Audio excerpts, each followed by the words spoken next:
Hello again, and welcome to That Word. I hope and trust that you are doing well today.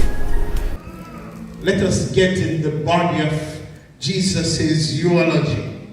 So he was born in Bethlehem.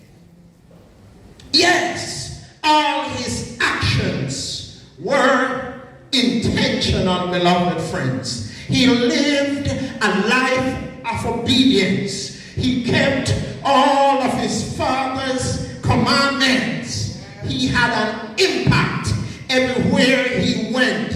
He did not get up to go down and stay down, but he went down to get up. Are you with me, beloved friends? He willingly said, I must be about my father's business, because everywhere I go, I am supposed to make an impact. He simply says, I have to go through Samaria and meet that woman at the well, because she needed not just physical water, but she needed everlasting water springing up in newness of life. His communication was clear as he went about helping people get up and get their lives in connection with his Father. He helped the deaf get up hearing, helped the dumb get up speaking, helped the blind get up seeing, helped the dead get up living. And when the test of the bitter cup came his way, he says, not my will, but thine be done. Because there is an assignment on my life to save you and to save me. He says it's not just opening up the blinded eyes and giving strength to the weak and make the lame walk again. But he says, I've got to rise up to the next challenge. I've got to go to that hill called Mount Calvary, because that's where my real assignment is. And so he says, I take the steps of the Sanhedrin Council. I take some steps to Pilate's judgment hall. I take the steps to Herod's palace. I take the steps back to Herod. And when they put a cross on my shoulder and lift me high and stretch me wide, says I've got to be obedient even to the cross, so that the Apostle Paul can write, he was obedient unto death, even to the death of the cross. And so, beloved friends, look at the scene, beloved friends. If you go in Mark 16, we are told that when Jesus was placed on the cross, the Sabbath was drawing nigh.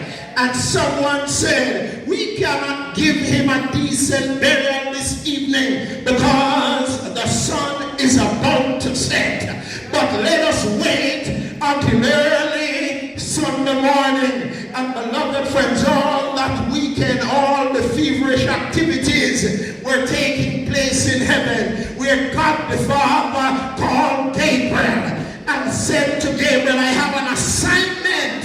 I have to send you to planet Earth, because my son's assignment has been completed. And so God the Father asked him, how long can you take to go down to planet Earth? And he said, I am already there. He didn't even wait for the pearly gates to be open, but he scales the wall of Jasper, navigating through the planet Mars, Neptune, and Saturn. And the momentum that he had gathered into his wings, when he landed on planet Earth, there was a whole lot of shaking going on. Someone told me that the sun dipped in blood and had a judgment hemorrhage, and the moon could not shine while Jesus was not shining.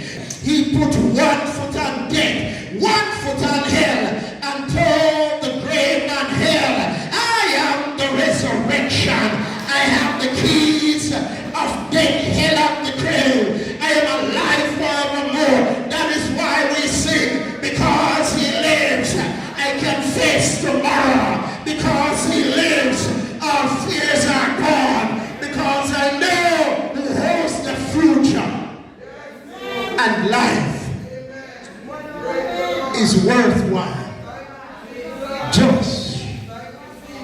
because he lives.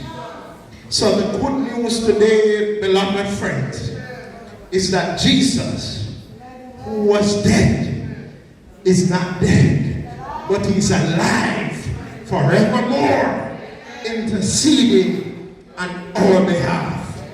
The grave could not hold Jesus in.